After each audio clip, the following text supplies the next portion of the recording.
Hey everyone, unless you've been living underneath a rock the last 24 hours, I'm sure that you've heard about how the Democrats, the far left, Trump haters, never Trumpers, they're all in an uproar again because of a comment that President Trump made about certain countries being shitholes. I guess Haiti and Guatemala being a couple of them.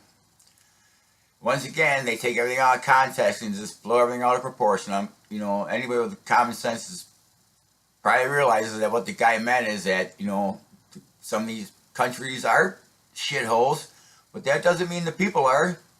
I'm sure most of the people are good people, hard-working people, just want a different real life or a better way. But unfortunately, the people running their countries, whether they be dictators, corrupt governments, drug cartels, they're not able to live it. And their countries pay for it. And the people pay for it. But let's face it, we have some cities in our own country that people might consider shitholes. And you know what? They're all run by the Democrats, most of them. Anything this guy does for the American people, the Democrats are all over him. Every time he makes a mistake, they're all over him. It's chirp, chirp, chirp. That's all they do is chirp. We got one lady, Maxine Waters, constantly squawking about impeachment. You got Nancy Pelosi mocking his tax cut, telling people that bonuses are breadcrumbs. Well, let me ask you something, Nancy. When's the last time you opened your loaf of bread and gave out any breadcrumbs to the working class? Everything this guy's done has been for the working class. What you people got to do is you guys get off that CNN and MSNBC and stations like that. Let me tell you something about CNN. I used to watch them. I watched them constantly for world events, sports, governments. That was my channel.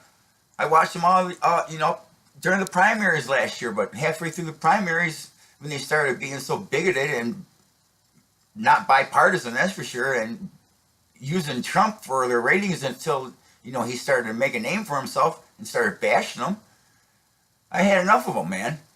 I'm a Democrat. I'm a registered Democrat, but I voted for Trump. You know why?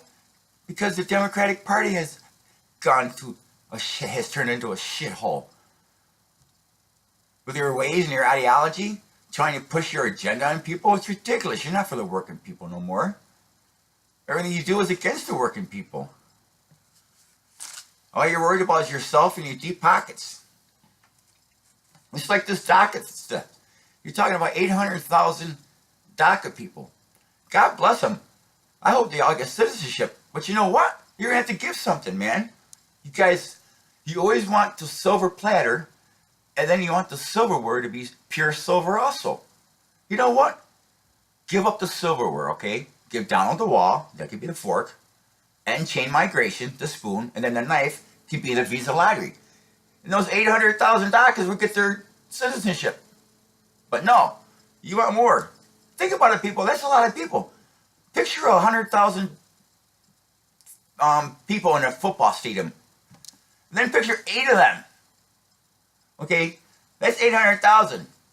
Now, if the Democrats had their way, they'd want not only them, but they want their parents to come here too. So now you're going up to 2.4. So now you're talking 24 stadiums like that. That's a lot. You know what I mean? I don't know about the Democratic Party, but like I say, their agenda, they're not for the American people no more. My advice to them would be to maybe get your heads out of each other's asses, clean them up a little bit, and quit being a bunch of shitheads, and stop fighting the president every time he tries to do something good for the country, and give a little bit. Otherwise, come November, a lot of you Democrats yourself may find yourself deported out of the White House by the people. If you rose up once, we can rise up again and vote you out. That's all I'm saying for now.